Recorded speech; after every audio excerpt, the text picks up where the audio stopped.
دانشگاه دولتی حقوق بیزنس و سیاست تاجیکستان تصمیم دارد تا سال خانش 2021-2022 خوابگاه دانشگاه را پورا تعمیر کند. این و دیگر مسائل ها در نشست مطبوعاتی دانشگاه دولتی حقوق بیزنس و سیاست تاجیکستان بررسی گردید. در آن بر رکتور دانشگاه از طرف ژورنالیستان بیش از 30 سوال و مسئله پیشنهاد شد که برای چه دانشگاه نام دولتی دارد اما تحصیلاتی رایگان ندارد.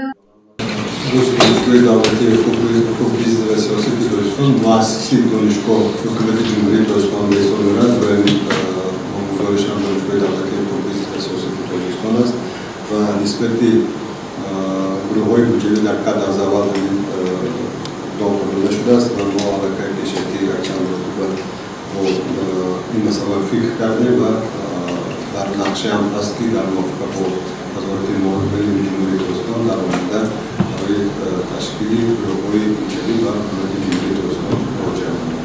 مسائل دیگری بررسی گردیده نشست این به صف قوه‌های مسلح جمهوری تاجیکستان سفربر گردیدن ماگیسترانتان و دکترانتان بود. برای آنکه سالهای گذشته به ماگیسترانتان و دکترانتان ادای خدمت به صف قوه‌های مسلح حتمی نبود، از سال جاری باشد به ماگیسترانتان و دکترانتان رفتن به صف قوه‌های مسلح حتمی گردیده است. رکتور دانشگاه دولتی حقوق بیزنس و سیاست تاجیکستان مومن شریف زاده ابراز نمود که به صف قوه‌های مسلح سفربر شدن هر یک جوان این شرف و اختیاری بود.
در دانشگاه دولتی حقوق بیزنس و سیاست تاجیکستان پارک تکنولوژی موجود است. در آن دانشجویان اختصاصی گوناگون اختراع‌های گوناگون کرده پیشکش همگان می‌کنند. آن برای رشد ساحه تکنولوژی و در عمل تطبیق نمودن اختراعات دانشجویان دانشگاه مساعدت می‌کند.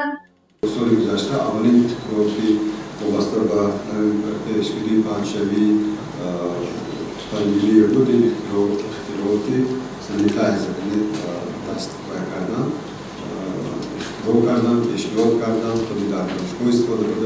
سال جاری در دانشگاه بینای دو آشیانه فاکولته مشترک دانشگاه دولتی حقوق بیزنس و سیاست تاجیکستان و دانشگاه دولتی حقوقی شهر تاشکند پورا تعمیر و از نوسازی گردیده با تجهیزات و تکنیک معاصر روند تحصیل مجهز گردیده است که این حالت برای رابطه بین المللی دانشجویان تاجیک و ازبک مساعدت خواهد کرد. گزارش مهرانگیز عبداحد و یوسف یونس برای برنامه اطلاعاتی خبر.